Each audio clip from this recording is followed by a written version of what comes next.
Welcome back to the channel, guys. Oh my goodness. Justin Baldoni filed to dismiss Blake's second amended complaint. Is it complaint? I don't even know anymore. I'm not a lawyer. I don't even play one on TV, but we are going to dig into it today because could this be it? I mean, I don't have much faith in Lyman, but could this be it? How are you guys? It's so nice to see you. We're also going to actually probably start today with Taylor Swift because she gave some great advice to Blake Lively, but also to all of us. Hello, guys. How are you guys doing? I'm just going to say hi to the chat first. Hello. Hello, Leo. Like the stream. Yes, hang out in the chat. It's so nice to see you guys. Justin Baldoni's legal team has previously stated that he's unwilling to dismiss the case unless Blake clears his name. Well, we're going to see because we have the forms up. I have not read them yet. I always go over them with you guys.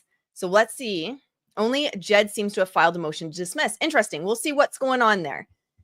We'll break it down. So it says, let's start with Taylor. Let's start with Taylor because she gives us good advice. She gives some Taylor advice straight to Blake Lively. So I think starting with her is kind of the vibe. Who watched the New Heights podcast last night? Did you guys watch? I am sad. I'm not going to lie. As someone with a history in branding and marketing, I was expecting some bigger reveal. I do wonder now if they had released that she was on it and the name of the album because it was all leaking. I've had lyrics sent to me. I've had clips of songs sent to me. The pictures that she has released yesterday to all the major platforms are the ones that were being sent to content creators. So those had leaked. I do think her and her team were getting ahead of something now looking at it, but I was really hoping that there would be something big. But I guess we could take her shading Blake Lively as something big. I forgot my intro. Oh my gosh, thank you guys for keeping me on track here. Welcome, guys. If you're new, it's a new time for the lives. We've shifted them a little. I know we go between 10:30 and 11. My name's Ashley Brianna Eve. We tend to go live here Monday through Fridays with recorded content as well. And I bring over 15 years of experience in branding, marketing, and PR. And I love to help you guys see behind the headlines, to see what's going on behind your favorite pop culture trending stories. And we've been talking a lot about Blake and Justin because it's all consuming. It is truly all consuming, this case. It's never slowing down. There is never a day where I feel like there's not something to cover with it. So I never have time to cover much else. But let's see what Taylor said. Let me know in the chat. Did you watch this? I have to admit, I watched reruns of House last night. Sorry, guys. Sorry, Swifties. I watched reruns of House, but I did catch up on it. I went on 2x speed to see what was going on and if there was anything. They're super cute. They honestly, I'm going to be honest, they're my vibe. If you ever wonder what I'm like behind the scenes, I'm making jokes like they are, nerdy jokes around sourdough. So I feel like I would fit in with them, to be honest. It was a super cute interview. I also want to talk about some of her songs. Sorry, I'm not as prepared as I thought I would be. My in-laws showed up to visit, a surprise visit. And so I was outside hanging out with them and saying hi. So I don't have everything up yet, but I want to talk about some of the songs too, because the song Ophelia is a very interesting choice. But let's hear from Taylor Swift the advice she has for Blake Lively, which we can all take as well. It can be in the actual headline, and it can still be none of my business. You genuinely find a lot of online discourse to be truly hilarious. Absolutely. Yeah. And hilarious. that changes things for me because discourse and truth. You know, find the humor in it. Find the humor in it. If he's seeing things and he thinks it's funny and it doesn't even affect his day at all, like that's really completely bled into the way that I metabolize these things. Just going to pause there. So I do have to pause for fair use. That it was something that clicked for me because I know a lot of us creators have been getting a lot of pushback recently. There's a lot of Blake bots out, mass reporting going on. And that was such a reminder for me because it's how I started to see criticism and negativity was kind of, it's funny. Okay, you don't even know me, but that's fine. Go off. And so it was a good reminder as well for all of us. If you have a YouTube, if you're an entrepreneur, this is good advice, but I also think it's towards Blake. It's at a point where like I can something can be about me. Like my name can be in the actual headline and it can still be none of my business. Okay. Like, people can be out here. People might be out here doing too much. Just shaking ass. Doesn't mean I have to do a damn thing. Okay, guys, that has got to be about Blake Lively. People out here basically causing shit, and it doesn't mean she has to do a damn thing.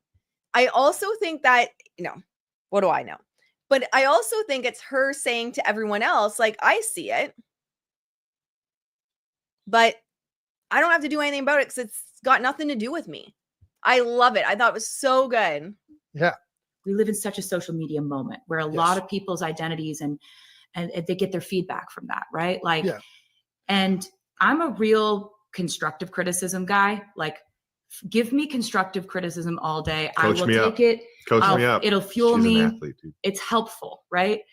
But I have so many like friends or acquaintances or people where like they'll see one comment they don't like, right, and it will ruin their day. It'll ruin their night. Like, and I just want to say to them, like, you should think of your energy as if it's expensive. I'm just going to pause here so I don't get in trouble. But it was interesting where she says, I have. I mean, if we're really going to split hairs over verbiage, that was interesting. But again, it makes you think, because we've said all along here that Blake and Ryan are watching things. They get personally offended. They get hurt feelings, even though Ryan said in court, you can't sue over hurt feelings unless you are Blake and Ryan. Then you can sue over hurt feelings. They obviously got hurt feelings over stuff they saw, and then they're suing everyone and they're chasing down content creators. So that was really interesting. As if it's like a luxury item. Not everyone can afford it. Yep. Like, not everyone has invested in you in order to be able to have the capital for you to care about this. Right. Because like what you spend your energy on, that's the day. And it's so true. Right? Like, it doesn't matter where you were. Like, maybe you went to go get coffee today. Maybe you saw friends today. If you were obsessing over one thing that you saw, like you literally like saw some guy call you mid, and you can't stop thinking about it. No, he did not. You can't stop thinking about it, dude. That's the day then. Great advice to everyone. Again, even if you're a content creator or in your everyday life, right? A friend or someone you thought was a friend says something shady to you, don't make it your whole day. That's the night then. And so I've been able to sort of mediate a really healthy relationship with not seeing a whole lot. To what you just said too, and social media expounds all of this, because everybody knows if they say one thing, but all of a sudden if they put Taylor Swift attached to it, it's going to get 1,000 more retweets and likes and hate comments or love comments or whatever. It's going to stir up tons of controversy. Totally. That to me is another shot at Blake. If you put Taylor Swift attached to it, it's going to stir up so much more controversy. And yesterday we were talking about that, where I said it looked like Blake was keyword hijacking, attaching herself to Taylor's name again. I think there's a dual purpose there. One, to get this bullshit story she's feeding about, or what's she talking to TMZ about now? But anyway, to get her bullshit story to the top of the news feed.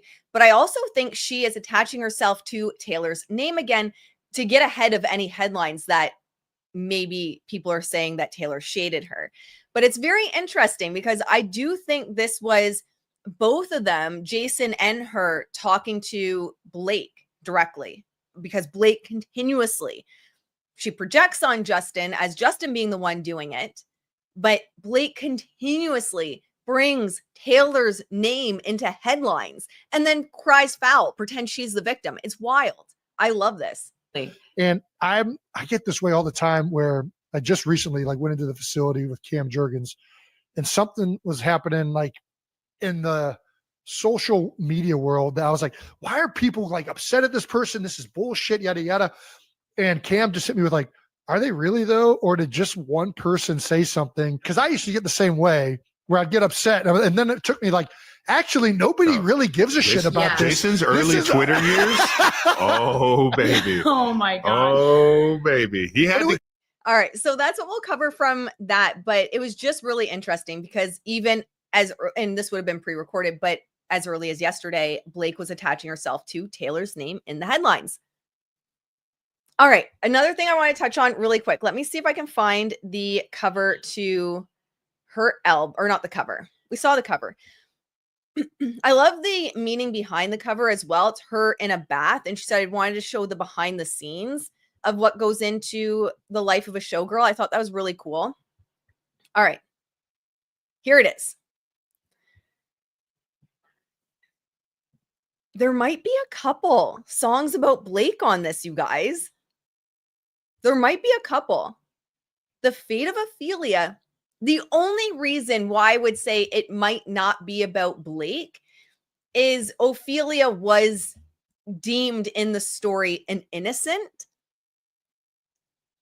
Maybe not, but she falls in love with Hamlet, and they're like, it's very kind of like Romeo Juliet type thing. Like her brother and father are warning her against pursuing the relationship. They said it was unstable. Well, probably that too. Unsuitable.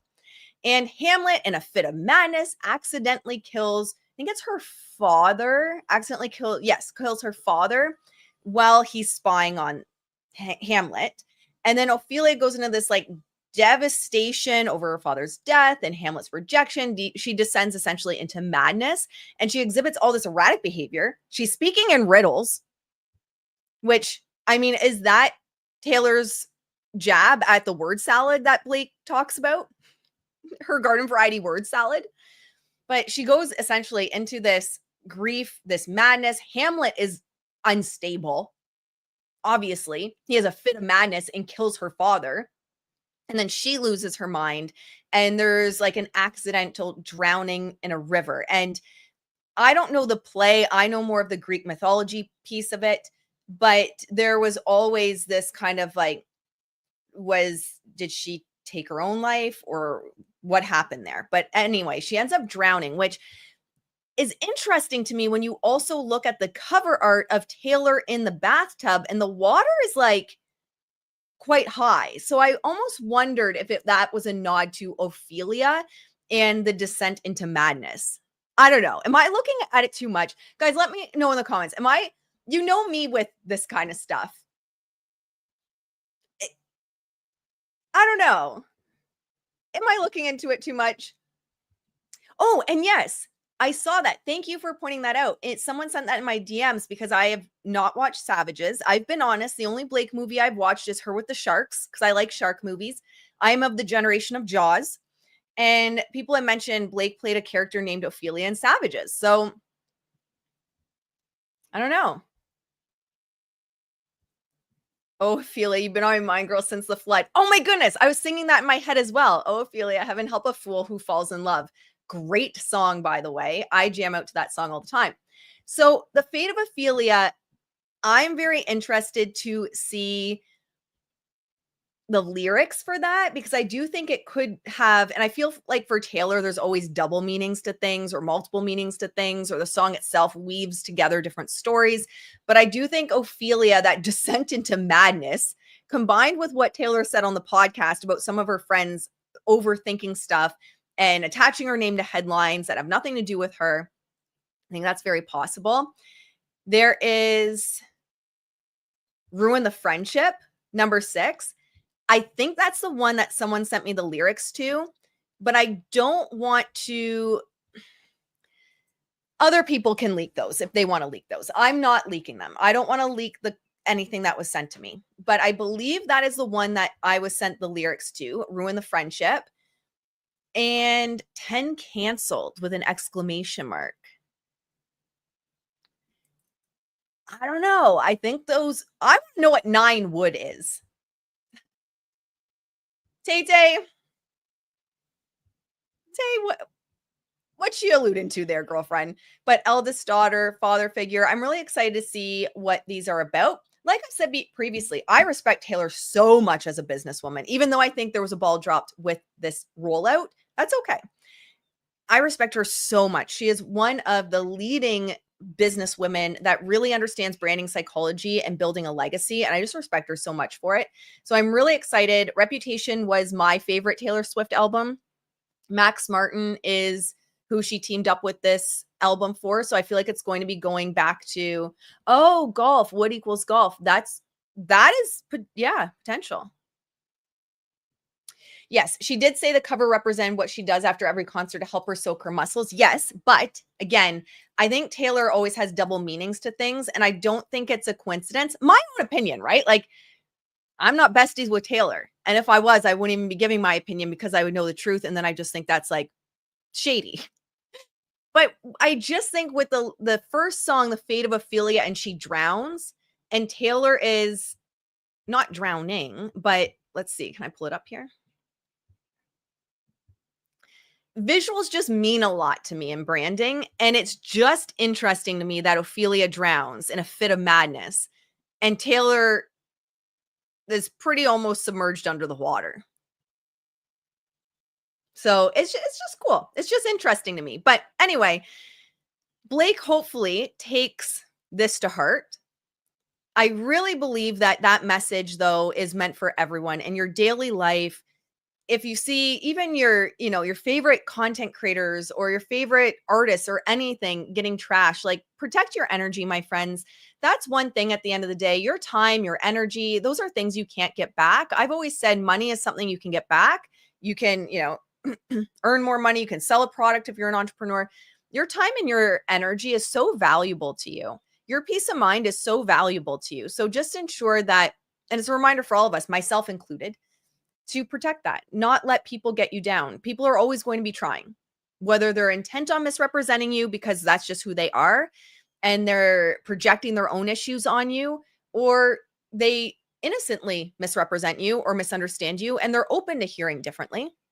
There's always going to be people like that in the world, and you have to protect your energy. And I actually have an astrology video. So like, subscribe if you like astrology. There's an astrology video coming later tonight where I talk about that with Justin, where I don't think he was ever a pushover. I don't think anyone took advantage of him. I think he was essentially doing what Taylor's talking about, is protecting his energy, protecting his peace. And eventually he was like, this isn't worth fighting for anymore. I have a really interesting astrology video coming out later tonight about that.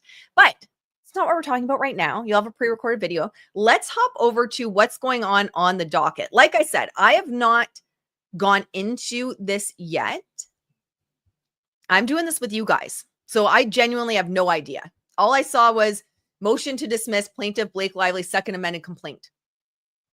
So, this is Jed Wallace, street relations Jed Wallace. Okay. Transfer to Jed Wallace. Okay, let's dive in and see what's going on. I got caught in the, damn it. I got caught in the clickbait, guys. I saw some posts saying Wayfair does. I'm sorry. I didn't mean to clickbait you guys. I did that too. I'm sorry. I will adjust the thumbnail afterwards. Okay. So Blake Lively plaintiff versus Wayfair Studios, LLC, Justin Baldoni and everyone under earth. This is jury trial demanded, oral argument requested. Memorandum of law in support of Wallace defendants' motions to dismiss plaintiff Blake Lively's second amended complaint or alternatively sever and transfer. Poor Jed Wallace, man. I've had a lot of questions. If we have time today, I can pull it up and go into it a little bit more if I can find it. This docket's a mess, but I've had a lot of questions from people asking me to kind of put on my PR and branding and marketing hat and look at the letter again that breaks down what Jed would do and give my opinion on it, because I guess there's people online saying that it confirms a smear campaign. My first pass through of it, I do not believe that at all. I did not get that impression at all. And even within crisis PR, I've never done crisis PR, although I've been a part of teams that are doing crisis PR. Believe it or not, when I was more in that world, which I continuously try to separate myself from, if I'm not going, if I'm being completely honest, guys, it's too stressful. It's just me protecting my peace, getting further and further away from the business, PR, marketing, branding worlds. But I've worked in conjunction with crisis PR teams. And a lot of the clients that I tend to take on tend to be like the outlaw rebel archetype. So they tend to get themselves in trouble. Right. So I've worked in conjunction with those teams, but I've never wanted to do it because I don't want my life. My priorities in my life are my family, my dogs, my farm animal sanctuary. We have a farm animal sanctuary. I'm working out, yoga, meditation, Yes, my business is up there too. And as Taylor says, she says, my job is to entertain people and my job is to help people and entertain people and serve people. And I love that so deeply. But over the years, I found you also have to find those boundaries where you're protecting your peace, and you can be great at something, you can enjoy doing something, but if it's destroying every area of your life and your mental health, it's not worth it. So I've worked with crisis PR teams. I've never done it. I always knew crisis PR wasn't something I wanted to get involved in due to the stress and how like high paced it is. Everything can happen so quick in today's world. But my views are always going to be more from the lens of marketing and PR, regular PR, and having been, within a team that's doing crisis work. Okay. Well, with that said, let's dive in. 36 pages. Holy shit. Okay. Jed Wallace and Street Relations Inc. 2 causes of action against them in the second amended complaint. I forgot she filed one. Honestly, this case moves so fast, I forgot. Or in the alternative, request that the claims be severed and transferred to the United States District Court for the Western District of Texas, where a previously filed case involving the same parties is pending and where Lively's claims could have been brought. Jed Wallace and Street Relations Inc. versus Blake Lively. Okay, introduction. The court dismissed Lively's first amended complaint against the Wayfair parties for failure to make a prima facie showing of jurisdiction, but gave her a second bite at keeping them in the Big Apple. Okay, that's clever. So the second bite at keeping them in the Big Apple, so long as she did so by July 30th, 2025, limited to the existing claims alleged against the Wayfair parties. The plaintiff did so just barely. I love the shade. Just barely at 11:57 p.m. on July 30th by filing the SAC, where she again asserted 2 of her prior claims. Aiding and abetting harassment and retaliation based on California law for allegedly participating in the above described coordinated astroturfing campaign to discredit and bury Miss Lively, which, as she testified, damaged her reputationally. False light invasion of privacy said to derive from the California Constitution for publicly disclosing information or material regarding plaintiff's marketing decisions, moral character of private life, family, which show Miss Lively in a false light. That made Miss Lively the object of scorn, pity, ridicule, humiliation, and other suffering. And a direct and proximate result of the said publicity and false misleading disclosures, Miss Lively sustained harm, including to her reputation. Interestingly enough, I have a video on it. Ryan Reynolds astroturfs, allegedly, my opinion only, but I've seen him do it allegedly. Don't send me another subpoena. I don't want another subpoena. But I do have a video on it. Both claims sound in defamation and are thus exempted from the reach of CPLR of New York long arm statute section 302A, and also relied upon by plaintiff has never been applied to these circumstances. Even if one or more of the subsections apply, the plaintiff still has not made a prima facie showing of jurisdiction because her new allegations are, 1, merely rewording of her old assertions, because that's all Blake has at this point, is her garden variety word salad and rewording shit. Conclusory, or 3, fail to meet the requirements of the statute or due process. Says alleging Jed's involvement while based in Texas in August 2024. There's a footnote here. Lively complaint defines astroturfing as the practice of publishing opinions or comments on the internet, in the media, etc., that appear to come from ordinary members of the public, but actually come from a particular company or political party. Ryan, like what you did in Ontario recently. Hey, Rye. So Ryan, just to give Cliff Notes version of that, was in Ontario.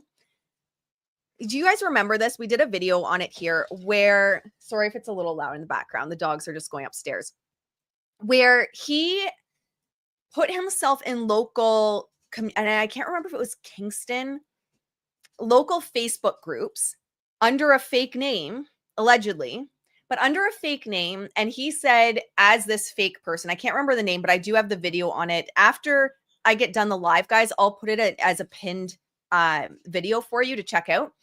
Can't remember the name of the person, but it was this person, which you thought was a real person. posted in the local groups asking about places to go for the Tragically Hip. Now, if you're Canadian, you know the Tragically Hip is like a core piece of our identity. Gordie Howe passed away from cancer. The Tragically Hip are just like a pillar of Canadian history and pride. And so he posted in the group that he was looking at good places to go for like Tragically Hip type stuff. Well, that person posted, and then I think it was within 24 hours, Ryan Reynolds had pictures at these locations of where people were telling him to go. And so in the group, people were going, oh my gosh, you're Ryan Reynolds, aren't you?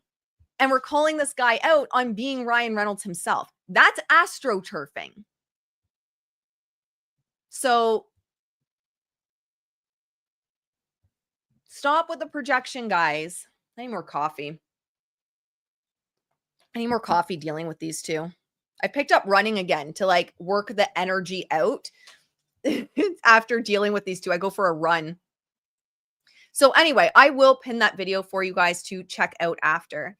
It says, to the court's opinion and order dismissing the Wayfair defendants, the court's thorough 38-page opinion assumed the truth of the well-pleaded allegations of Lively's amended complaint, but granted the motion because the few alleged actions targeting New York were taken by others, and there are no allegations suggesting the Wallace defendants were aware of them.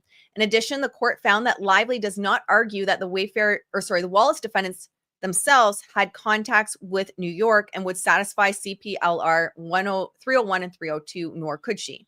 The court concludes that Lively had to either bring her claims elsewhere or amend. And then in Blake's second amended complaint, if you guys haven't seen it, she literally, her reasoning for moving this to New York was pictures of her promoting films in New York.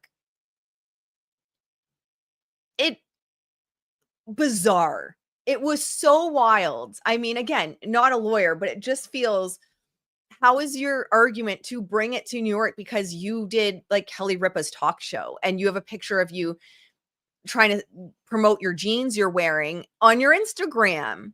Girl, maybe you don't have a case. If your case is, but look, I did Kelly Ripa's show and that's in New York.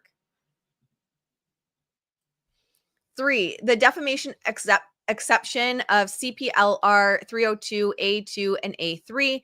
Neither 302, A2, or A3 apply here because they both contain an exception as to a cause of action for defamation of character. This exception applies not only to express claims of defamation, but also causes of action that sound in defamation. So they quote a case here. Plaintiffs may not evade the statutory exception by recasting their cause of actions as something other than defamation.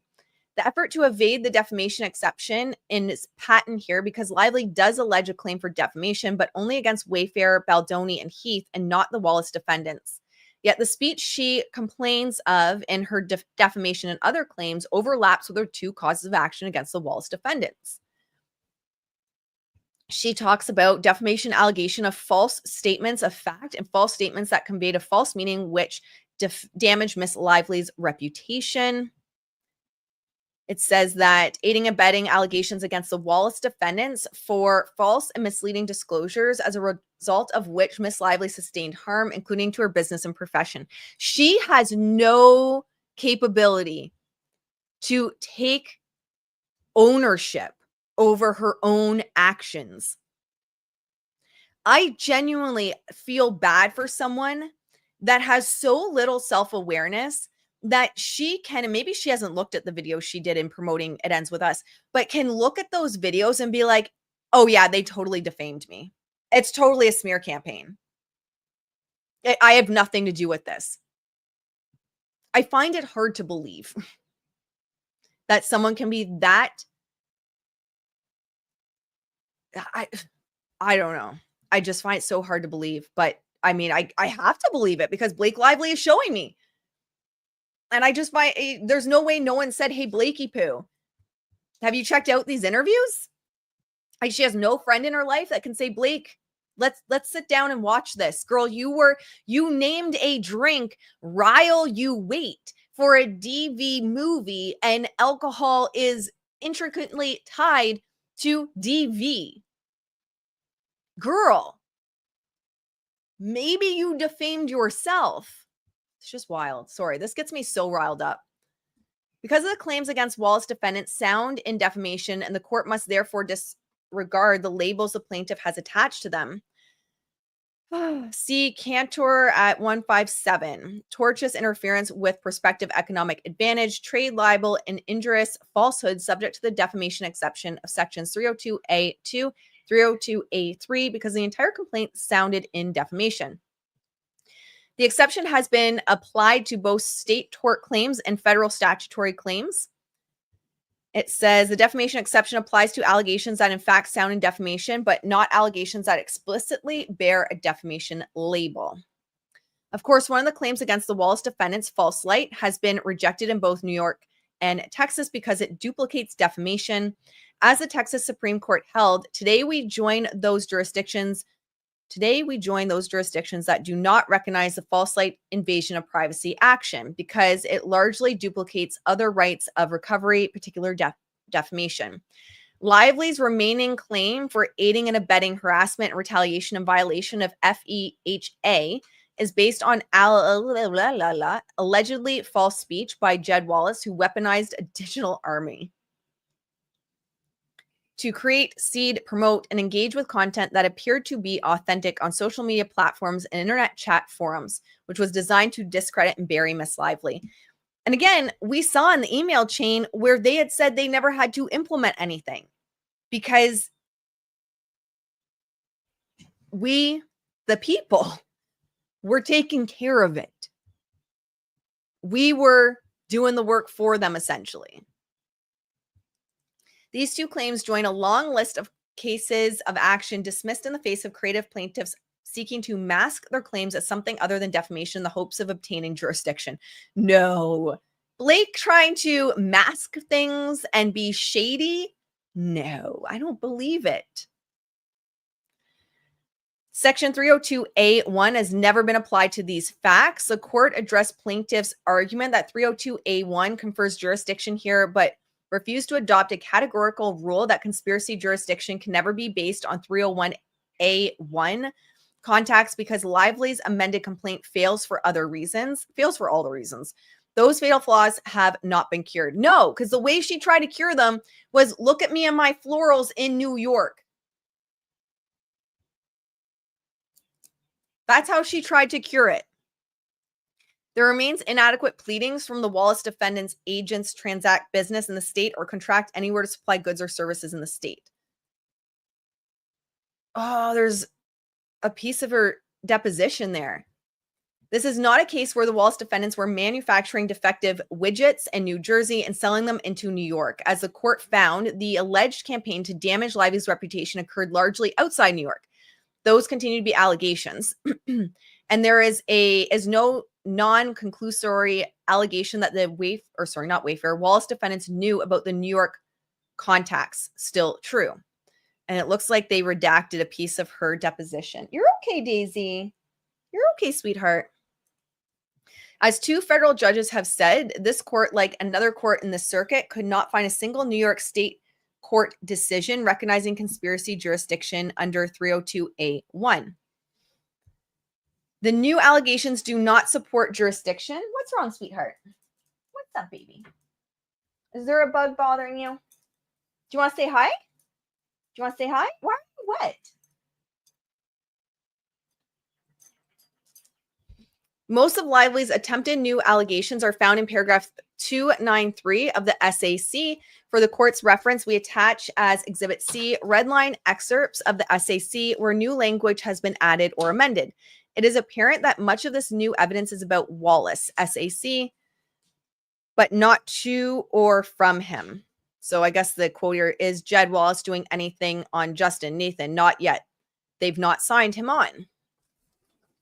Some of the new evidence, I love how they put quotations around new, deceptively suggests that action in furtherance of the conspiracy took place in New York. For example, Mr. Baldoni and members of the Wayfair team were in New York preparing to attend the New York premiere of the next day. Yeah, this was Blake Lively. She's like, we had like a premiere in New York. So, I'm right.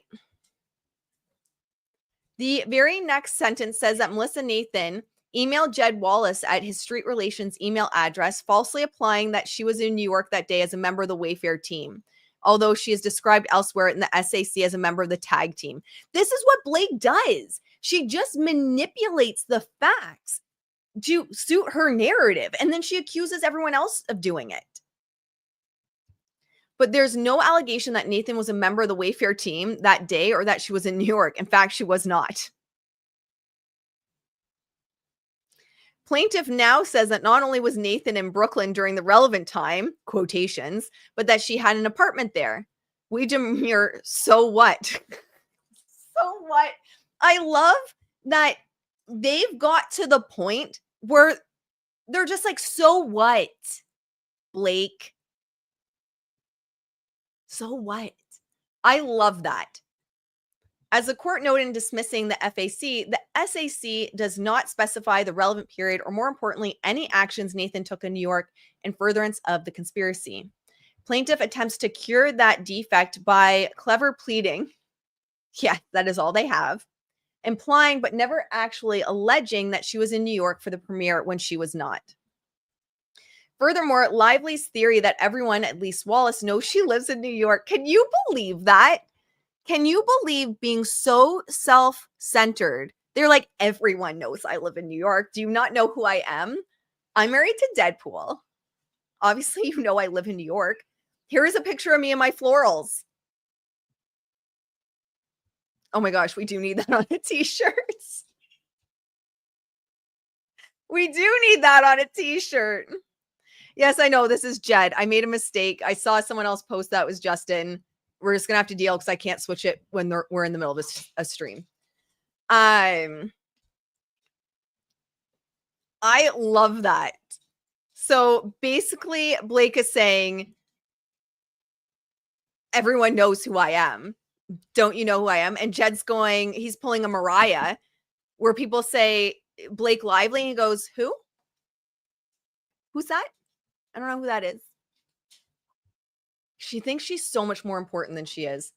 It's a Texas requirement that sworn pleadings must disclose the declarant's address and the events of harassment, if they even occurred, took place in New York, took place in New Jersey, not New York. Be a good girl, Daisy. Have a good nap. Daisy's our new rescue. We got her like 2 days before. I know the title is Justin, guys. I made a mistake, for crying out loud. I can't fix it while I'm in the middle of can we all just chill and just keep it together? Lively relies on area codes and email timestamps in an attempt to show that Wallace and Street were aware of overt acts in New York, as required to impute those acts in Wallace and Street. These supposed overt acts, emails that someone is flying somewhere and attending the premiere, do not add up to actions taken in furtherance of the conspiracy that would qualify under 302A. Nor do area codes and Eastern time zones email tag. Nor do area codes and Eastern time zone email tag Wallace and Street with awareness that any alleged acts were undertaken in New York. That's an odd sentence for me to get out. As Wallace explained, he thought the other defendants were working in California while he worked in Texas. The court can take notice that cell phone numbers, including the area codes within them, travel with the people tied to them. And emails purporting to display an Eastern time zone, a time zone encompassing part or all of 23 states in the in the United States. Timestamps do not reflect any association with New York specifically or cell phone area specifically. It is conclusory speculation that the owner did not get a mobile number at some point in their life, college perhaps, and maintain that number rather than obtaining a new one upon graduation or relocation to a different state. Yeah, I agree with what they're saying here, because even my cell phone number, if you know this area, you wouldn't know that my cell phone's from this area because I had changed it about 12 years ago. So whenever I give my number locally, people are like, wait, what? What's that area code? Because it isn't local to this area. So I see what they're saying there. Like, you don't know if someone maybe they lived in New York at one point and then they moved, but they kept their New York number, or, you know what I mean? Like, she's just speculation. Blakey's favorite.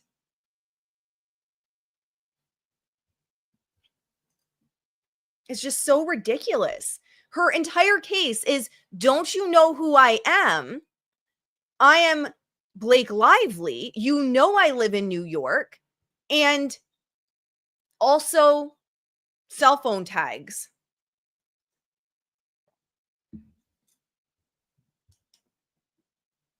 Lively alleges this court may exercise personal jurisdiction over the Wallace defendants under a direct application of 302A3 because the Wallace defendants derive, as required by this section, substantial revenue from interstate commerce, including at least some of the revenues earned by Wallace and Street, his closely held S corporation, for the acts complained of in this action. For 302A32, Interstate's commerce element, Lively points to Wallace and Street receiving $90,000 in revenue wired to their Texas-based branch of JP Morgan Chase Bank, NA by Wayfair Studios, a California entity, pursuant to an engagement through TAG, a California entity, all while Wallace was based in Texas. And, you know, guys, something I want to say in regards to that, because I've seen a lot online saying, oh my gosh, $30,000 a month is absurd. That's so much money. And I know, like, it obviously is to many people. For many people, $30,000 a month is like a yearly wage. Let's be honest. And for the type of services that he was doing, you're looking typically at that kind of work and crisis PR. Yeah, just workload, sometimes 90,000 plus a month. So the fact that it was originally quoted at $25,000 and then it increased to $30,000 when he started to see the scope of work that would be involved, and Blake Lively's twisting those headlines to be like, oh, they were afraid of Taylor and, you know, because they knew they were doing something wrong or something nefarious here. So to deal with the Swifties and Taylor, they made him pay $30,000 a month. Well, no, it was an increase in $5,000 a month. And it was based on the increased chatter. And increased chatter included, yes, the fear that the Swifties would get involved. But let's all just pull out a little bit and think, well, if I'm working overtime at my job, or if you say you have a job where you have the ability to negotiate, I know not everyone has that luxury, but you have the ability to negotiate in your job. Well, wouldn't you want more pay for more work? It makes sense. I agree, Jane. $30,000 isn't anything. Look at the cost of the court case. Exactly. Actually, it's like you a cheapo if you're doing it for less than $50K a month.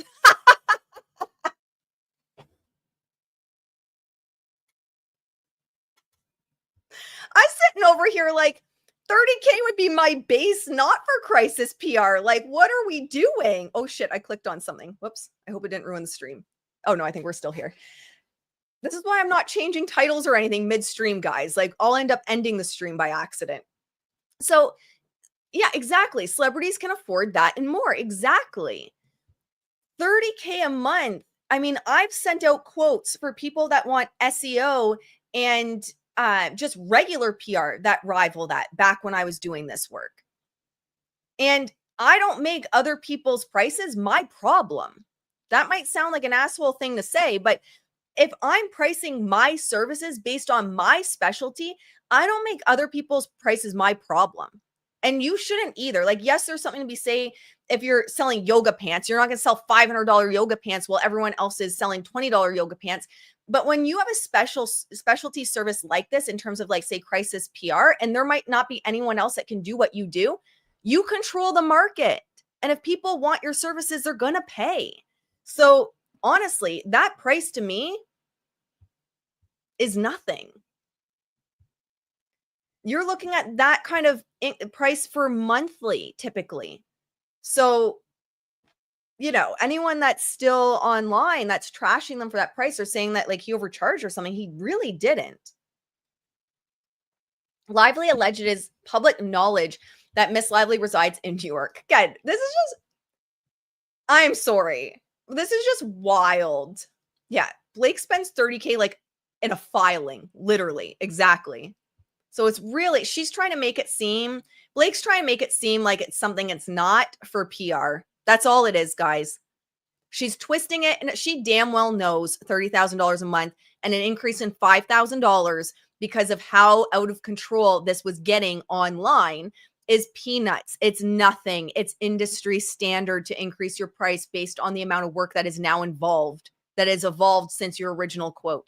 She's just doing, it's all PR to try and smear him, allegedly, my opinion only, in the press, and to pull Taylor's name into it again. Where's my heart rate? Oh, we're at 81. We're not doing too bad. Usually it's in the 90s when we talk about Blake. Lively alleges it is public knowledge that she lives in New York.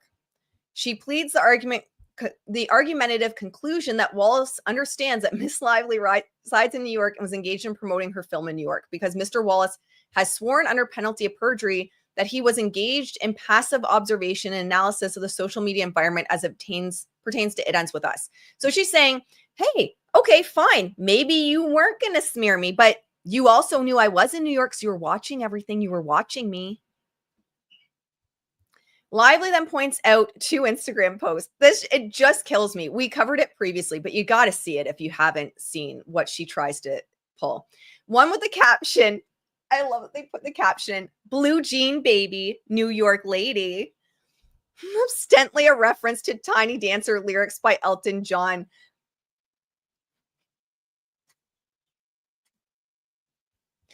She's getting shaded by Jed Wallace and Taylor within 24 hours. I mean, I'm so here for it. He's like, she's trying to be cool and reference Tiny Dancer. Blue jean baby, New York lady. It's so wild. While tagging the film's Instagram and referencing August 9th in reference to the film's premiere. Oh, see, I go through this with you guys and I've been sleeping really well lately. My heart rate variance is like really good. It's in the 70s. Really, really good for me. So, you're getting my true reaction right now with Ashley having slept pretty well and having coffee. The other post was the caption, thank you to having me on Kelly and Mark. The SAC, not the Post, informs us that this is a reference to having just taped an interview on Live with Kelly and Mark on ABC talk show it tapes in New York. Of course, if Wallace knew that Lively was on Kelly and Mark, and if he knew that the daytime show tapes in New York, and if he knew that the show taped, and if that date lined up with some conspiratorial act, and if Wallace knew about that act, plaintiff may have made a small point. But all the ifs, and I'm emphasizing that because they're all in bold, add up to speculation and a conclusory allegation.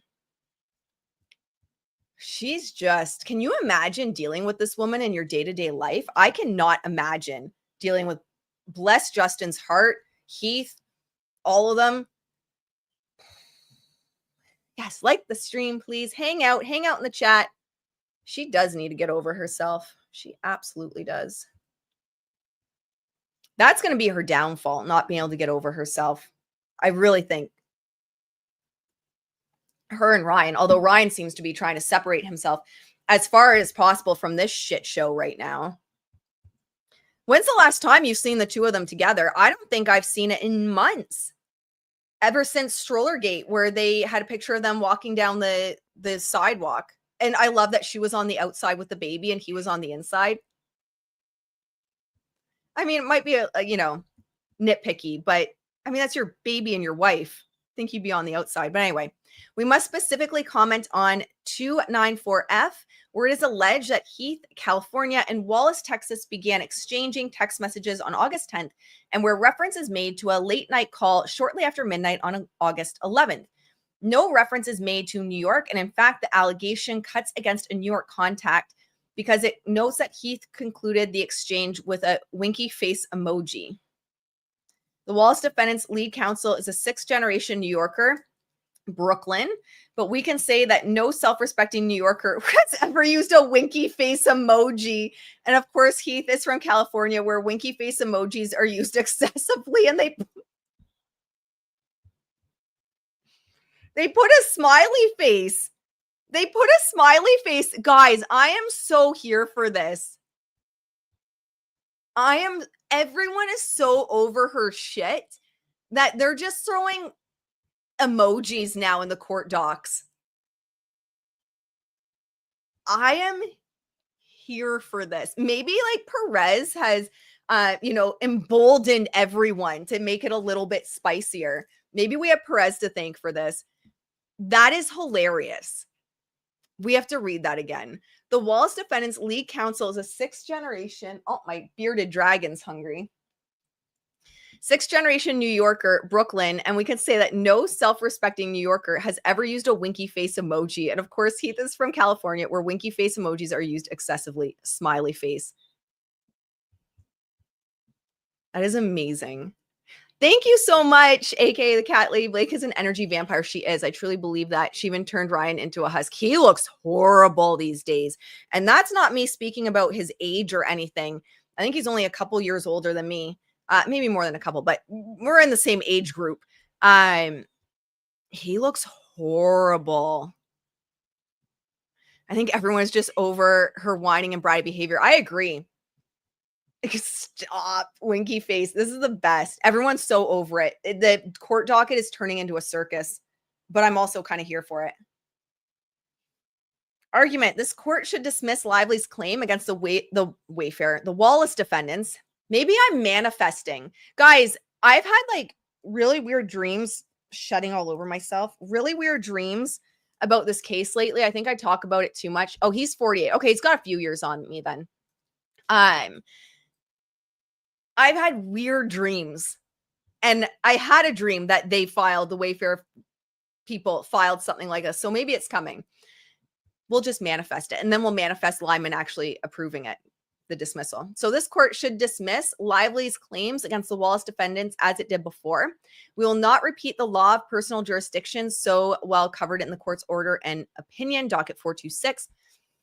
The court does not have jurisdiction over the Wallace defendants. Lively's theory has long-arm statute and due process problems by merely pleading foreseeability and not targeting. And they have a case there. The quote here is, New York law is clear that where a plaintiff claims to have been injured by a tortious interference with its business, indirect financial loss resulting from the fact that the injured person resides or is domiciled in New York will not support jurisdiction under Section 302A3. This has long been the rule in the Second Circuit. All right, we won't go through all of the case law. Lively herself alleges New York was not the target of the supposed disparagement campaign. Rather, the focus was specific platforms like Reddit, TikTok, and Instagram. Explain that New York courts have asserted that the simple likelihood that defendant's product will find its way into New York does not satisfy the test for foreseeable harm. Lively does not and cannot allege that Wallace targeted New York in her supposed internet-wide campaign, so it fails the long-arm statute test. I don't even think she can prove that he did anything. I genuinely don't. All of the email communication going back and forth to me shows that they were just monitoring. Yes, you have the one email where he was talking about what he could do, but there is so far in what we've seen no indication that they were doing those things. Hello, Nicole. Your puppy is so beautiful. We are dog lovers here. We are animal lovers, so make yourself at home. I'm new here. I love your show. Well, thank you. Hope at some point we get to see Spoiled Entitled Blake Lively get what she deserves. Yes, I agree. Your puppy's so beautiful. I wish Daisy had wanted to say hi. Tundra hasn't seen. Wait till you guys see Tundra. Oh my goodness, he's so big now. He's like probably 65 pounds. I think you guys saw him when we brought him home a couple days after Alaska passed away earlier this year. On top of the long-arm statute, Lively needed to satisfy due process. Due process requires more than mere foreseeability. The foreseeability of causing injury in another state, however, will not suffice. Specific personal jurisdiction must rise out of contacts that the defendant himself creates with the forum and must be analyzed with regard to the defendant's contacts with the forum itself, not with persons residing there. And there is no unique rule for defamation style cases that changes the result here for the Wallace defendants for the mere fact that they could foresee that the internet posts would be circulated and have an effect in New York is not sufficient for an assertion of jurisdiction. But I live there. One of my houses is there.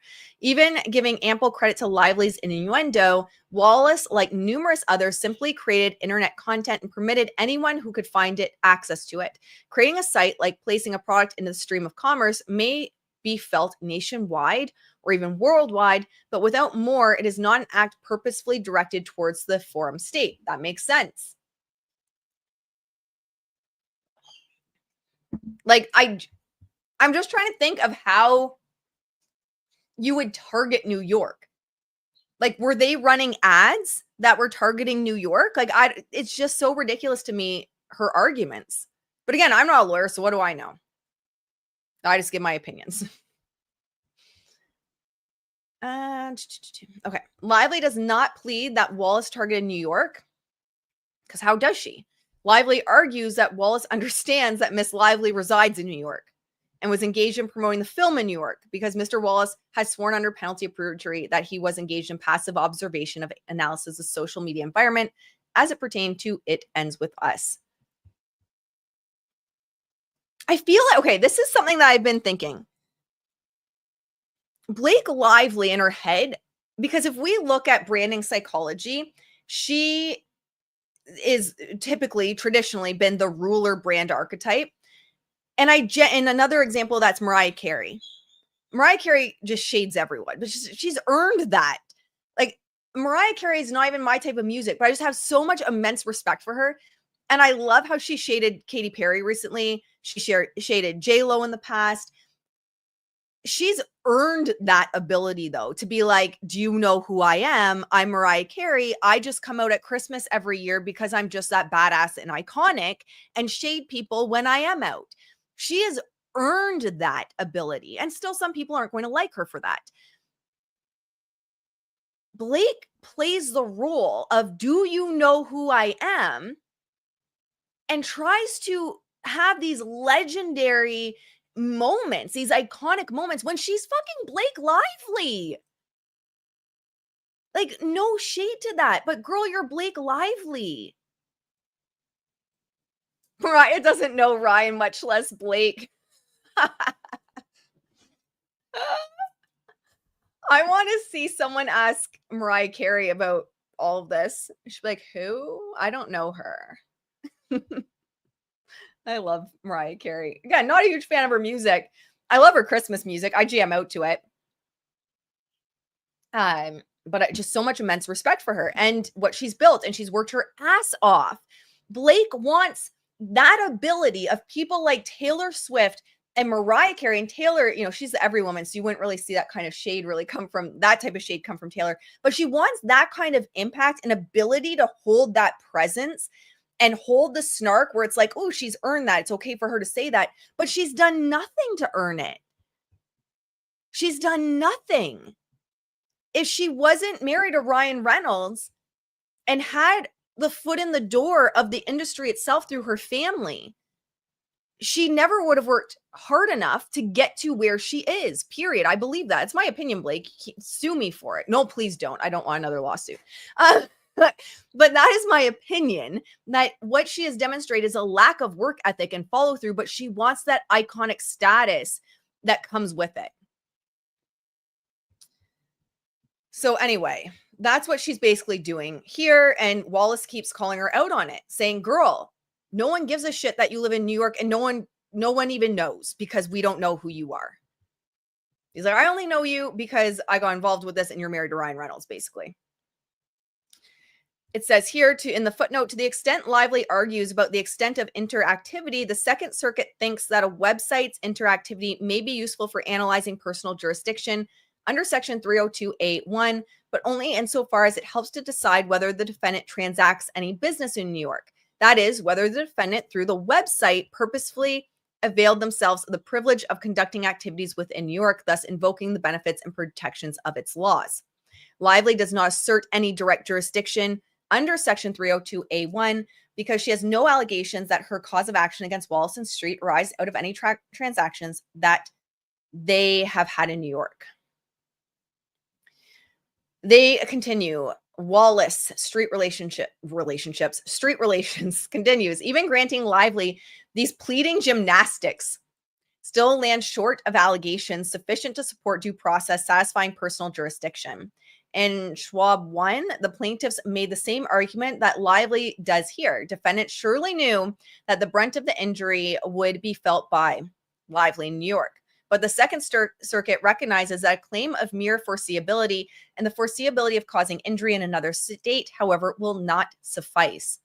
Lively does make a prima facie case of direct personal jurisdiction under CPLR 302A3 that would comport with due process.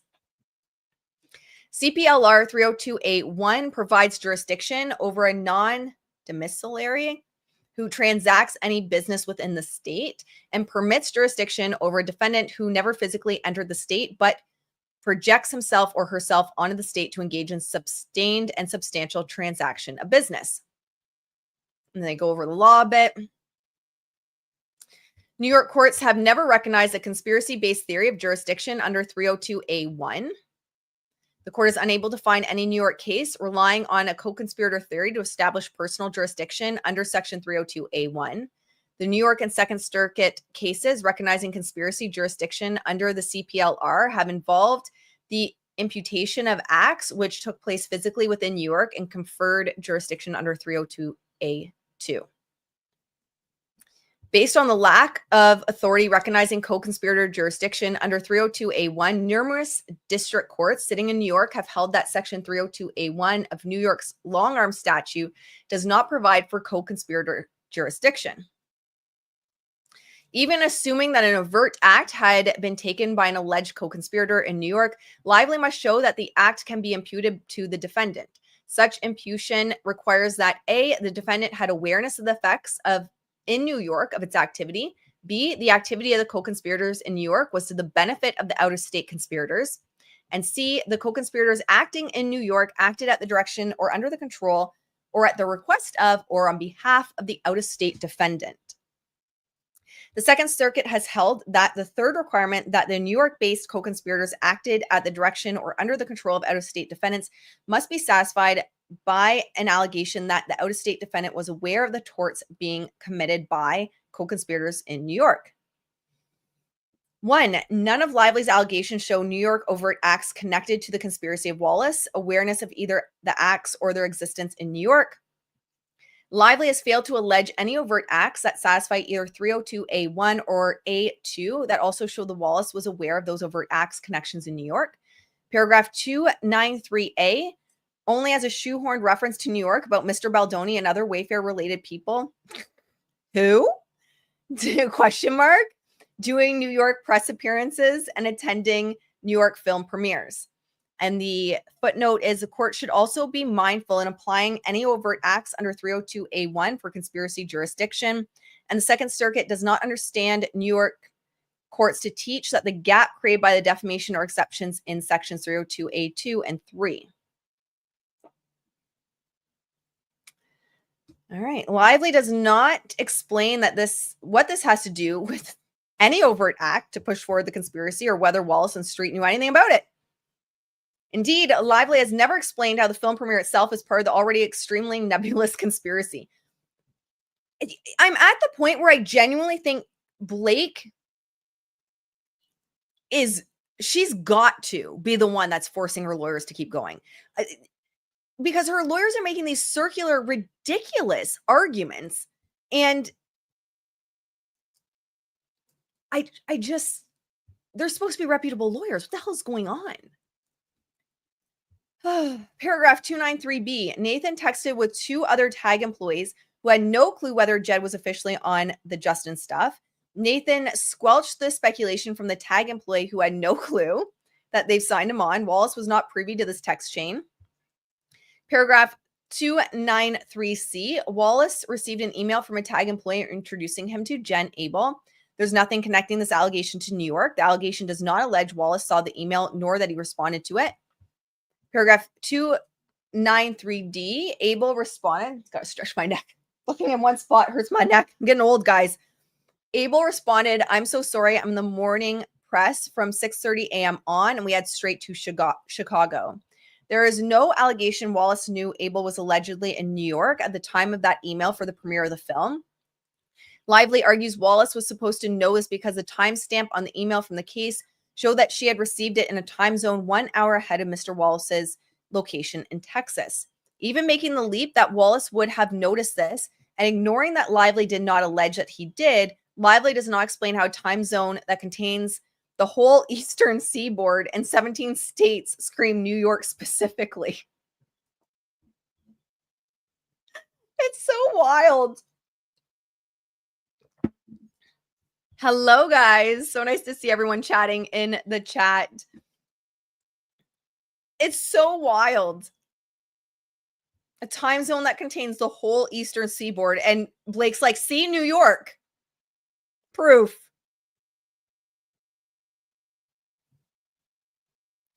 In any event, oh my gosh, I'm shedding.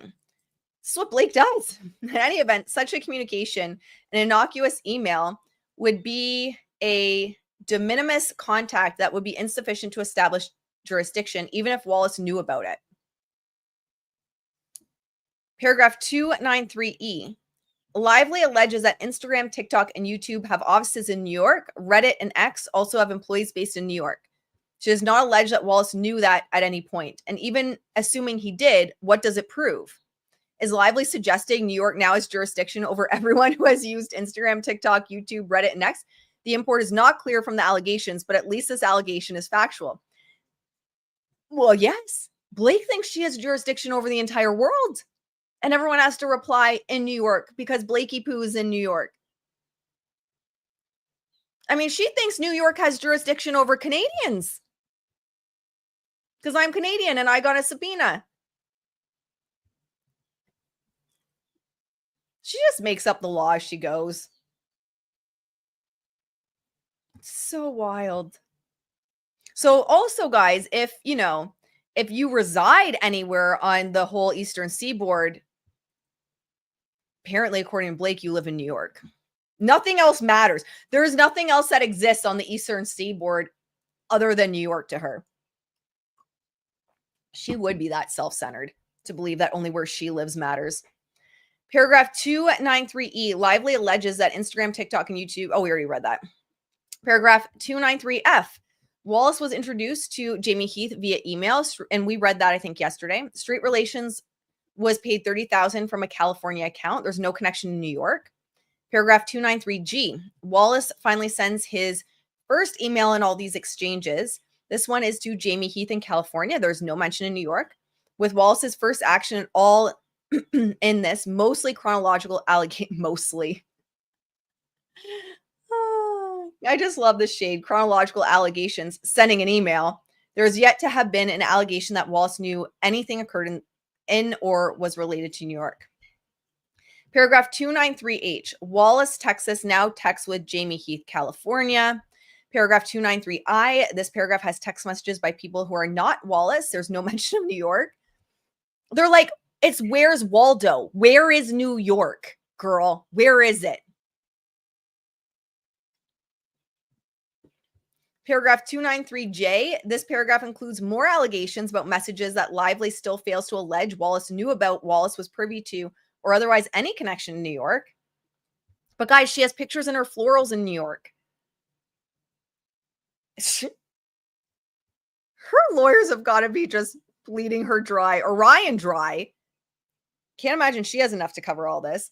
This paragraph includes more allegations about messages that Lively still fails to allege Wallace knew about, Wallace was privy to, or otherwise any connection in New York. Paragraph 293L. Finally, Lively makes an allegation about Wallace that tries to establish awareness of anything related to New York. Lively argues more than alleges. I feel like that's just Lively arguing constantly. That Mr. Wallace certainly understands that Miss Lively resides in New York and was engaged in promoting the film in New York. Again, in her own little world, the world revolves around Blakey Poo. Because the social media environment was rife with posts demonstrating Miss Lively's connection to New York.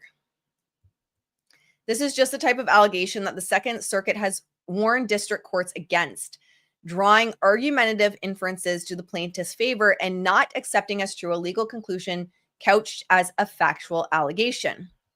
To back up this legal conclusion of awareness, Lively points to 2 Instagram posts. On top of the 2 Instagram posts, Lively points to 2 tabloid articles about the interior design of her New York apartment. Can you imagine you are involved in this case and you dig up an article about the interior design of your apartment and you use that as proof of jurisdiction,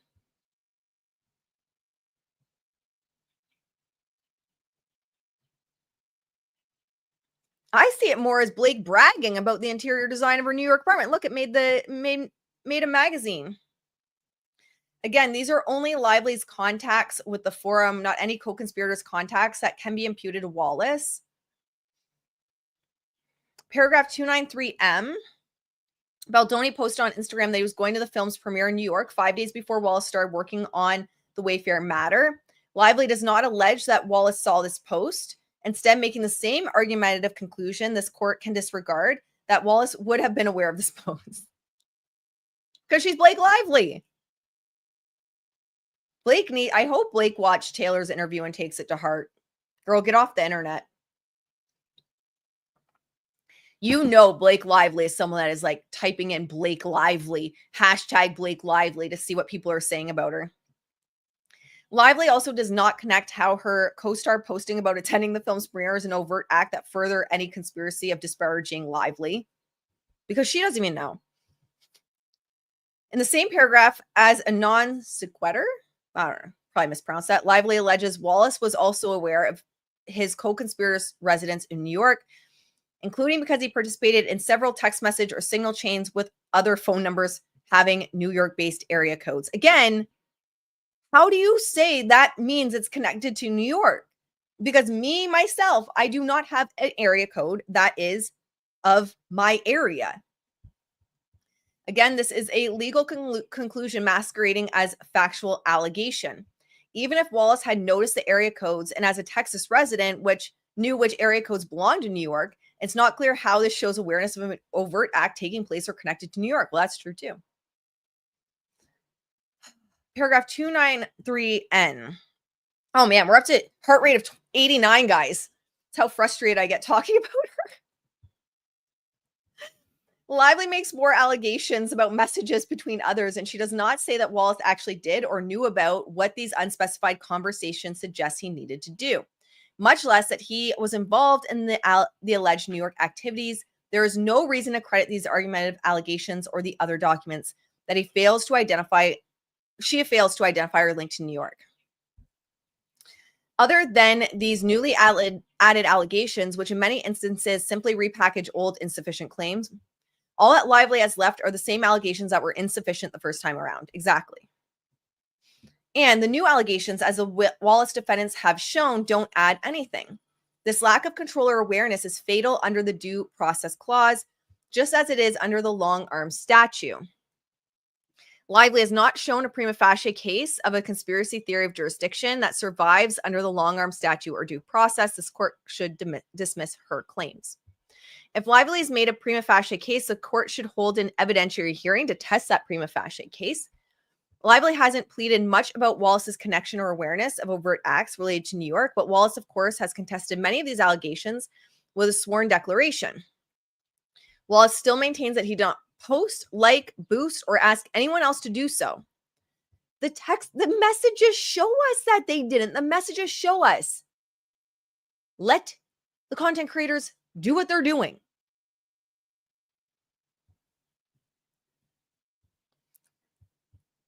Whatever Lively says about tag Nathan or Abel, what she does not say is that Wallace made any particular post, liked or otherwise boosted any story or post, or really explain how Wallace joined in on any alleged conspiracy to destroy her. That is because if it happened, which Wallace cannot deny if it did because he was not there, but again, he doubts it did not involve Wallace. Okay, so what he's saying here is if someone else did it, then someone else did it, but it still doesn't involve me because I didn't do it. Leave my name out of your mouth. But he still backs him up and says, like, I doubt that's what happened. As Wallace explained in detail, his recommendation was to do nothing on social media because Baldoni was already organically crushing it on Reddit.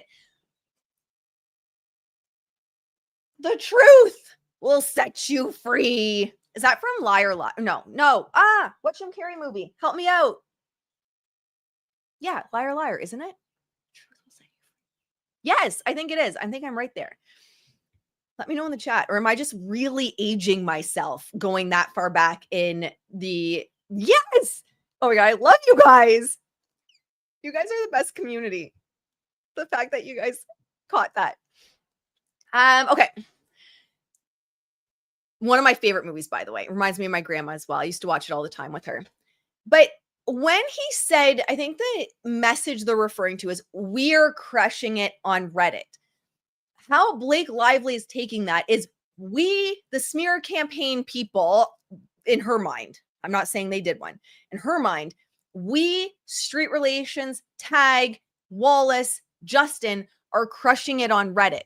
What he meant was, we as... Oh, you did not go there. The pet is royal blue. You guys are my people. I love that. I love that. I say it to my husband all the time. All of you guys are like, it's a Bible verse, and I'm out here quoting liar, liar. My husband always laughs at me because if I have a pen, I always have to add that in. I think it's the ADHD brain. Okay.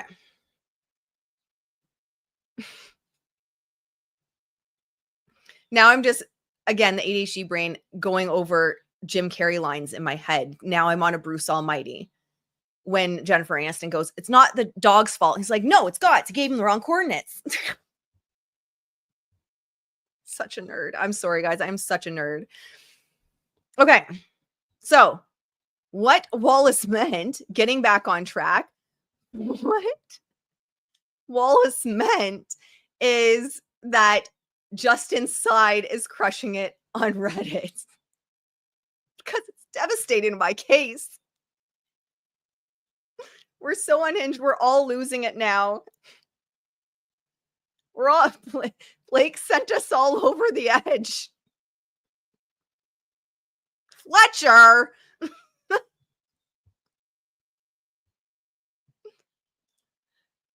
I'm getting too much sleep. You guys are seeing like full-blown Ashley. Bruce Almighty is so good.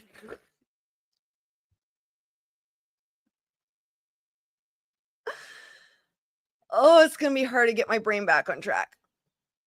Wallace recognizes... Wallace recognizes court cannot resolve contested jurisdictional facts without an evidentiary hearing. But because Wallace has disputed the jurisdictional facts, the court should hold a hearing where Lively must prove by preponderance of the evidence those jurisdictional facts. Such a hearing should not be required because Lively has failed to show a prima facie case for jurisdiction.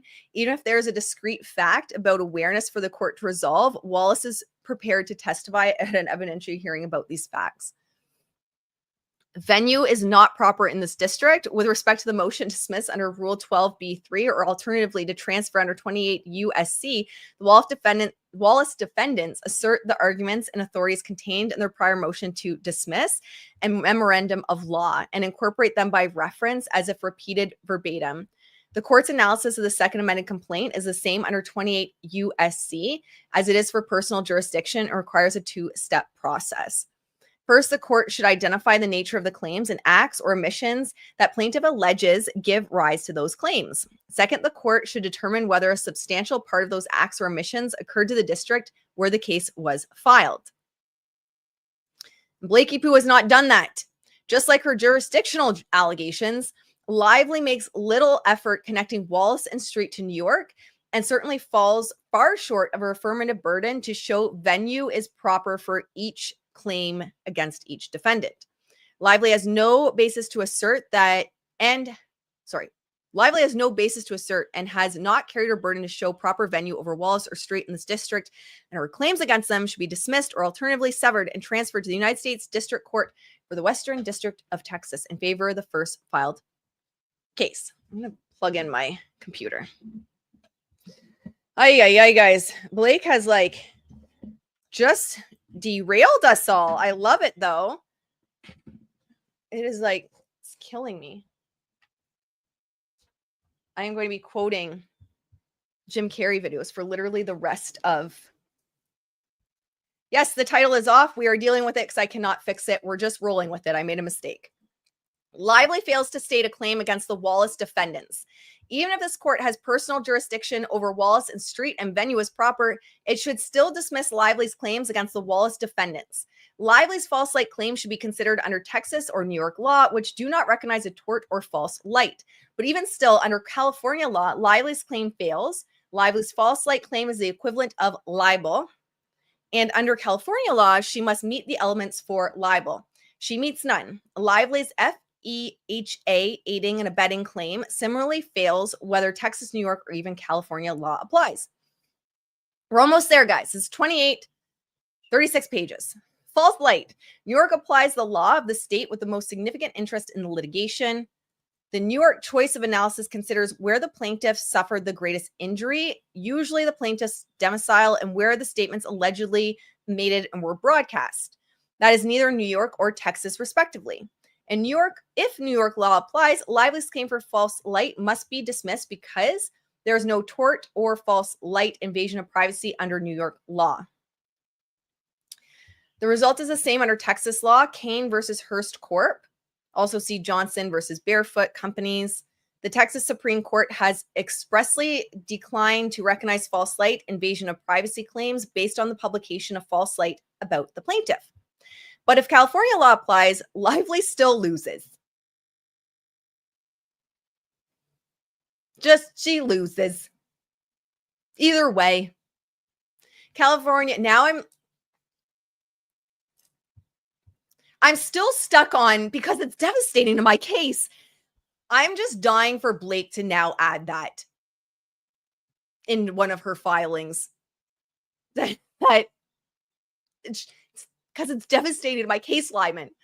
California law recognizes a false light claim for an invasion of privacy by publicity that places the plaintiff in a false light in the public eye. The false light must be highly offensive to a reasonable person. What Blake does is highly offensive to me, and I feel I am a reasonable person. So should I have a lawsuit against Blake Lively? In addition, the defendant must know or act in reckless disregard as to the falsity of the publicized matter and the false light in which the plaintiff would be placed. When a false light cause of action is in substance equivalent to a libel claim, it should meet the same requirements of the libel claim. Here, Lively does not allege really any element of defamation. Under California law, the tort of defamation involves a publication that is false, defamatory, and unprivileged, and that E has a natural tendency to injure or cause special damages. Lively does not identify a single publication attributed to Wallace or Street, let alone one that B is false or C capable of defamatory meaning. And months after asserting claims against the Wallace defendants, they redacted something from her deposition. Wallace and Street therefore cannot explain how the non-specified publications are privileged. This is something I've said. To me, putting her full deposition was both a legal move and a PR move. I believe that. And it just proves to me that her deposition was devastating to her case. It's devastating to her case because everyone's quoting it now. And there's no way Justin's team would have been like, put it all up there. Put the whole thing up there if she said something in it that just further implicates them. I think them putting it up just shows even further that they have nothing to hide. And now Wallace is using her deposition against her. These flaws are fatal, independent of the fact that California defamation law incorporates, as it must, speech protections required by the First Amendment to the United States Constitution. Lively's false light claim fails no matter what law applies. The claim flunks the First Amendment as much as it does whatever that is. FEHA, aiding and abetting. Even if California law applies, Lively's flimsy allegations do not overcome the presumption against the extraterritorial application of FEHA. California courts presume that the California legislature did not intend to give its statutes any extraterritorial effect unless such intention is clearly expressed or reasonable or inferred from the statute's text, its purpose, or legislative history. Consistent with this clear statutory intent, the majority of courts in California and other jurisdictions have found that the extraterritorial application of FEHA is determined by the situs of both. 1, employment, and 2, material elements of the cause of action as opposed to residence of the employee or employer. There use more redacted from her deposition. Lively does not allege any employment activities in California. More redacted. Oh, girl.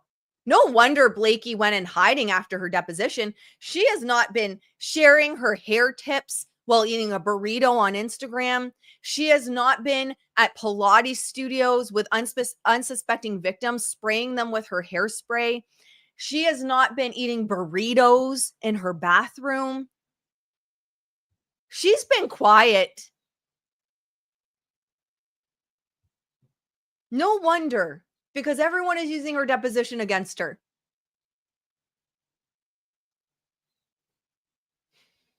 The other day, Jim doesn't pay for awards. That's why I love Jim Carrey. Are we still talking about Jim Carrey? You guys are the best chat ever. I love this community. The other day I watched Sonic 3, so I'm thinking about Jim Carrey. Yes, in that he's so good. I like Jim Carrey a lot. These allegations or lack thereof fall far short of that required to satisfy the employment prong of the extraterritorial analysis. Lively's allegations equally fail the second prong, considering the location, the material elements of the cause of action. To determine where the material elements of the cause of action occurred, the court looks at the location of the alleged prescribed conduct. Lively alleges the Wallace, I keep wanting to say Wayfair. I'm manifesting it though, guys. I'm manifesting it. I'm putting it out into the universe that next we will be reading the Wayfarers. I guess it's not, I can't remember the word in law for what they'd have to do, but hopefully it's next them trying to get rid of her case. Lively alleges the Wallace defendants aided and abetted the alleged harassment and retaliation of defendants. It Ends With Us movie, LLC, Wayfair, Baldoni, and Heath. Lively's retaliation and harassment allegations against those defendants are premised on harassing and other unlawful conduct which occurred through the film's production. Something else redacted from her deposition. This did not go well for Blake. She might be eating pints of ice cream, not burritos. And which Lively complained of to Wayfair, Baldoni, Heath, and others in an all-hands meeting in New York. A subsequent alleged coordinated campaign to cast Miss Lively in a false light during the publicity and promotion of the film and thereafter, which publicly and promotion by Lively's own allegations occurred in New York. In other words, Lively is not sufficiently linked the alleged conduct to California, and her FEHA claim against the Wallace defendants must be dismissed. Yes. Finally, of course, a defendant can only aid and abet another's tort if the defendant knows what the tort is. As the Supreme Court put in the Lameda, the defendant must have acted to aid the primary tortfeasor with knowledge of the object to be obtained.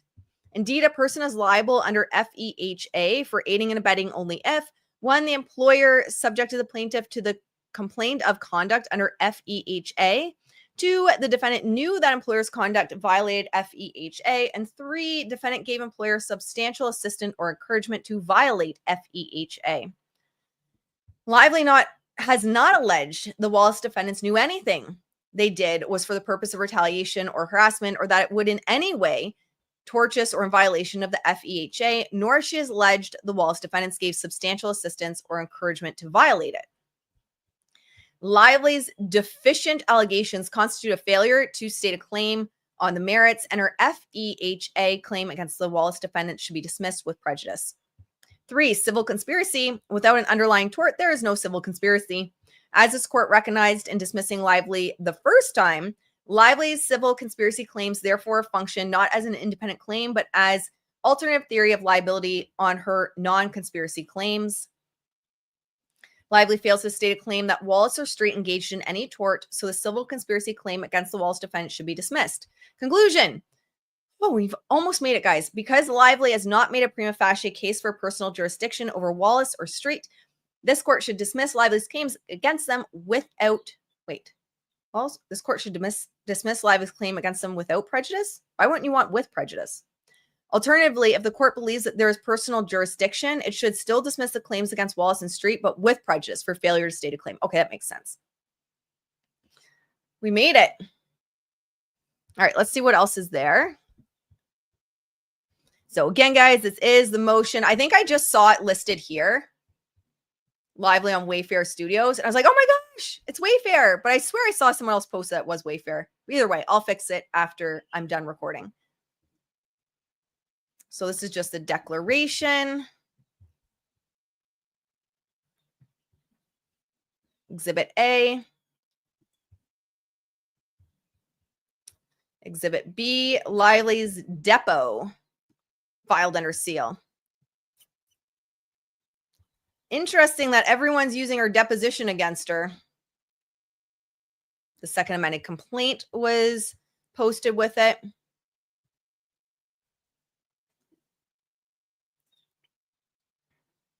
This is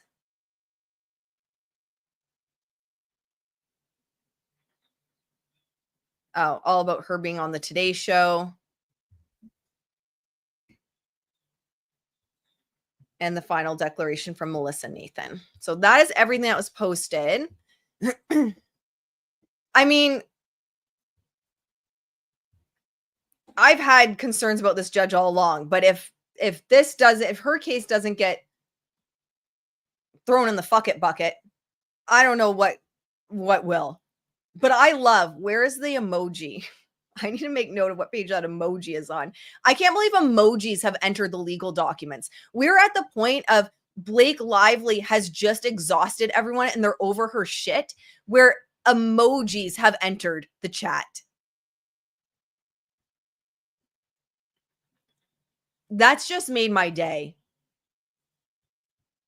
Just made my day. So Blake Lively's second amended complaint deserves to be in the fuck it bucket. So hopefully Lyman's just going to throw it in that bucket. But that's what's going on with Blakey Poo and Jed. Let's see what's going. I feel like I had something else I want to talk about today. Let's see what's going on Google with Blake.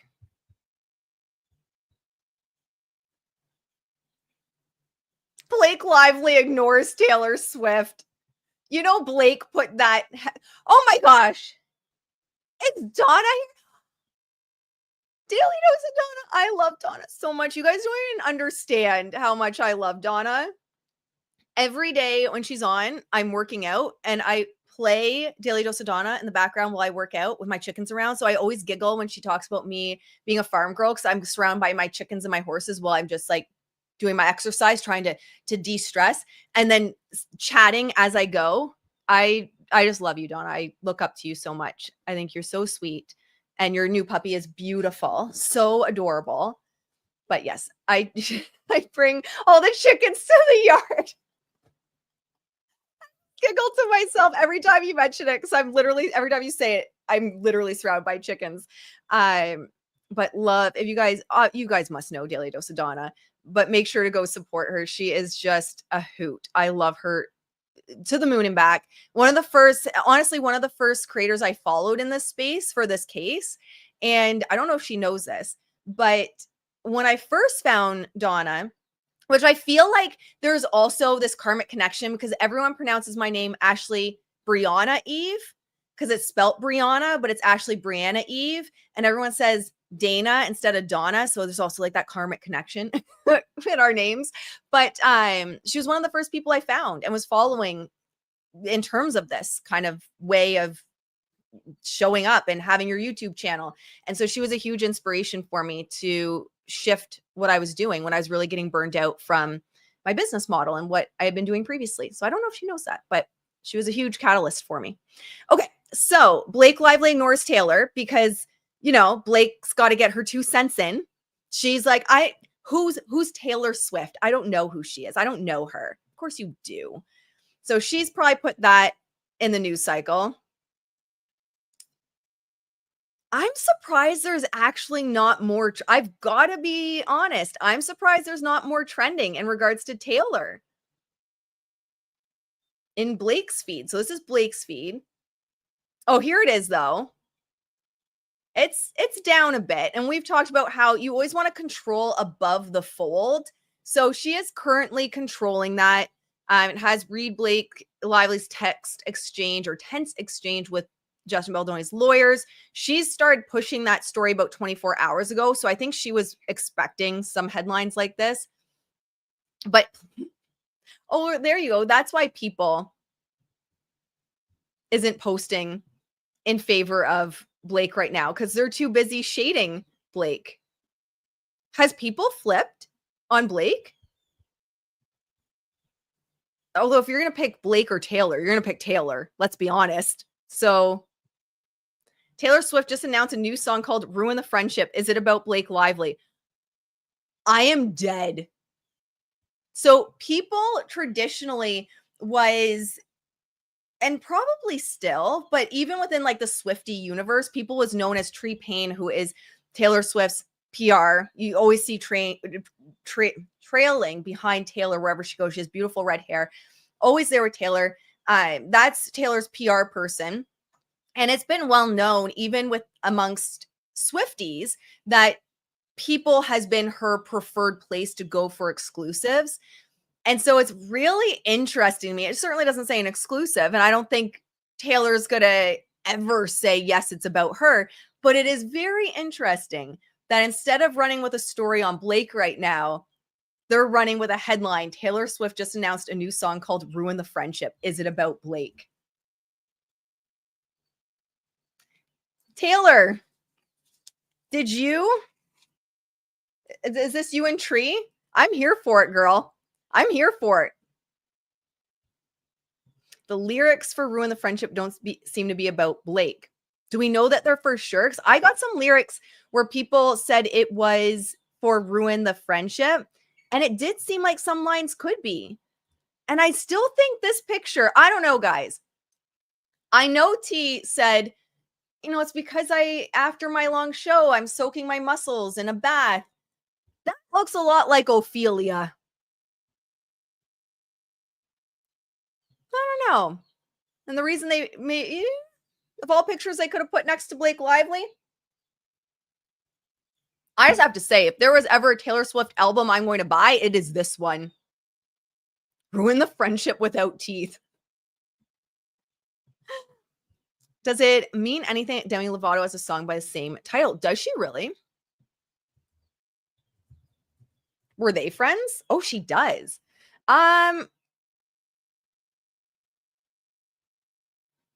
Interesting. I don't know. Other than I'm sure people that don't like Taylor are going to be like, see, she copies things. She steals things. So I'm sure that will. Look at the painting called Ophelia. Now I have to pull it up.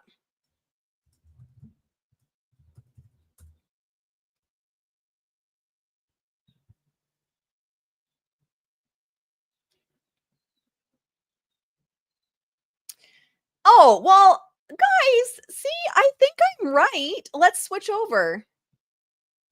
That it has a...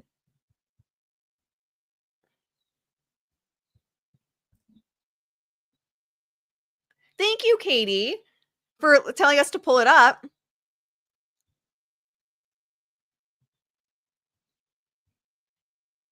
I don't know. Kind of looks like the cover. I swear I hadn't seen this painting before. Kind of looks like the cover. Let me know. Do you guys think Blake's Ophelia and the cover might be... Maybe. Oh my gosh. Now Taylor's going to get a subpoena for not for defamation, for a smear campaign. Hey, Chris, it's so nice to see you. That's interesting. I swear I'm not good at keeping secrets. If I had seen that before I went live, you would have known. And then there's Taylor's cover. And she had 4 different covers, and she chose this one as the cover. And remember, Ophelia's husband was Cray Cray. And then Ophelia, and everyone warned Ophelia. Everyone warned her. Now, I have had people message me that know the Chiefs, that are kind of in the inner circle of the Chiefs, and they've said Taylor was also warned against Blake. No, Blake, that is not from the Wayfair parties or anyone connected to the Wayfair parties, but she had been warned. So, maybe there's that double meaning. Again, I think with Taylor, there's always multiple meanings intentionally. I think she does it intentionally. I mean, people still figure it out, but I think she does it intentionally.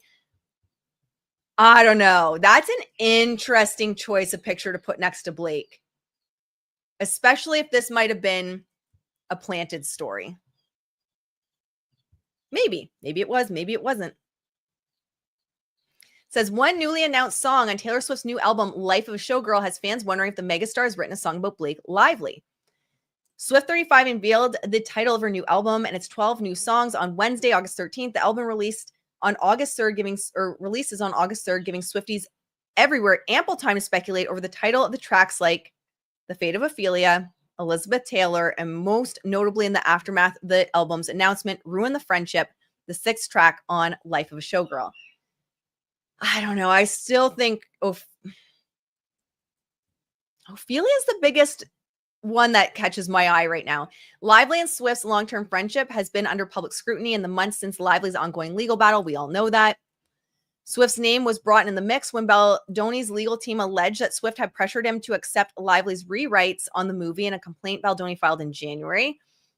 Baldoni's team later attempted to subpoena her. Although that subpoena was later withdrawn, Baldoni's legal team continued to allegedly demand access to records of Lively's communication with Swift. Most recently, Judge Jay Lyman denied Lively's motion for protective order to keep her communications with Swift regarding It Ends With Us out of Baldoni's hands. Documents obtained by People on June 18th suggested that Baldoni alleges to have never received access to Swift's communications with Lively. I've always said that Wayfair was being honest with that, and I've wondered if it was more like, okay, we'll try to keep her name out of the headlines, but give us something. And I've always thought that they might have said, okay, ask her about like this date or check this date of communications or text messages or something, because then you're still being honest that no communication had changed hands. As Swift fans responded to the news of the Life of the Showgirl tracklist on August 13th, ex-user My Nerdy Home was one among a number of fans who quickly suggested the song Ruin the Friendship and perhaps also the 10th track Canceled are about Lively. Guys, why is it not trending that Ophelia is about Lively? I am going to die on this hill. I might be totally wrong, but until I am proven wrong by the lyrics that we know come directly from Taylor Swift and not leaks, I will die on the hill that Blake is Ophelia, or at least this is, come on. The husband's crazy, kills someone, she goes crazy and drowns. And Taylor's talking about on the New Heights podcast of like, the world doesn't revolve around you, girl. Stop getting caught up in what other people are saying. I don't know. Who else thinks Ruin the Friendship and Cancel about Blake Lively? And Taylor Swift, please. The user wrote in a post that has over 10,000 impressions. So they're just talking about how this is trending now. Back in April, source told People that Swift was really hurt after she was implicated. Well, no shit. In the legal battle. In June, though, a source told People that Lively and Swift were working towards being on good terms, so the pair's friendship isn't the same as it was before. I still think that's Blakey Poo's team that was like, I swear, we're besties. That's hilarious, though. And I can't believe, I just have to go back to that cover. That is what, or the painting.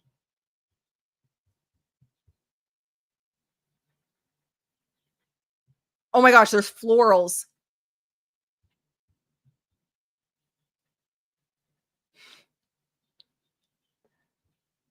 I don't know. This is what happens. I'm not even a Swiftie, and the Easter eggs just suck you in. It's called gamifying. So if you're building a personal brand, Easter eggs are gamifying. But interesting. It'll be interesting to see. So Taylor said that this album is about what was happening behind the scenes of the Eras tour. Those are her words. It was behind the scenes, what was going on in the life of a showgirl, but not on stage. It was like, what's going on behind the scenes? So let me know, Swifties. Please keep me in the loop. Yeah, behind the curtain. There's the word I was looking for. Thank you. Did she have any other friendships? Ashley secretly a Swiftie. I don't know. Look, I know all of the psychology used, but I'm still a sucker for it. A lot of her branding's based on dopamine hits, right? And I mean, I have ADHD, so us ADHDers are a sucker for dopamine. Wait, what? October 3rd is Mean Girl Day?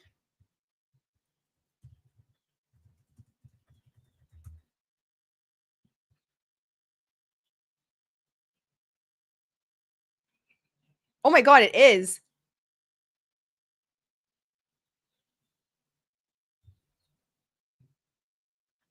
See, this is why having all the dopamine.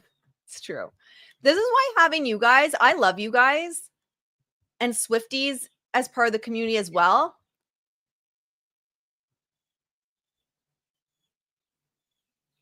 Oh man, October 3rd is my birthday as well. But you don't fall into this as a mean girl.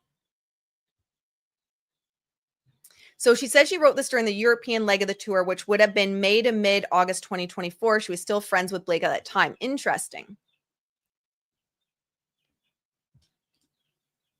I still find it hard to believe that.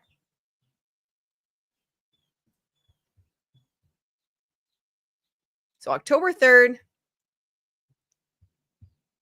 More. On October 3rd, he asked me what day it was. It's October 3rd.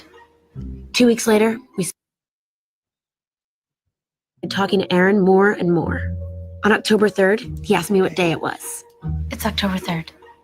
2 weeks later, we started talking to Aaron. Damn it, don't play it again.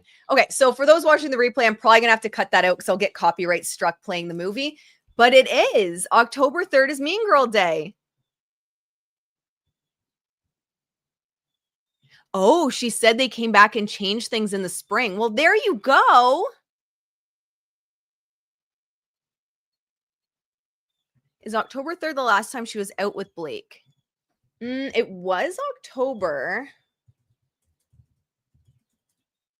I love that we're just like decoding this live on stream. Why not? I mean, we've already been here for almost 2 hours. Let's check quick. October.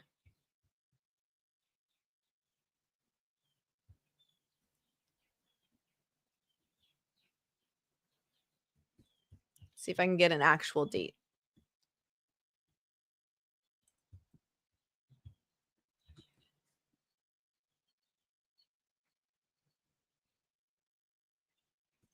Okay, so I don't have an actual date here, but it does say October is the last time they were seen together. When was Blake Lively last spotted with famous friends Taylor and Gigi? October 2024. I don't know, guys. It's October 11th. So October 11th is the last time. So, she's still going for the October theme, but Mean Girls Day. I'm sorry. I find it way too much of a coincidence with how Taylor's mind works that she just happens to drop this album on Mean Girls Day.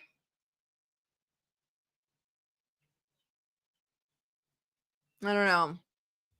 It just seems too convenient that that's the date she drops it. Anyway, my friends, we've gone for almost 2 hours. I can't believe we almost went for 2 hours. So insane. Every day I'm like, it's going to be only an hour. And then it's an hour and a half to 2 hours. That's all I got for you today. Let's see. Yeah, nothing really new trending for Blake and Justin. So it'll be interesting to see what comes up for them. Did he really? And Ryan quoted Mean Girls in his motion to dismiss. Oh my gosh, they're so childish, the two of them, I swear. Yes, like the stream, subscribe. I will have a shorter astrology video coming out for you guys later on.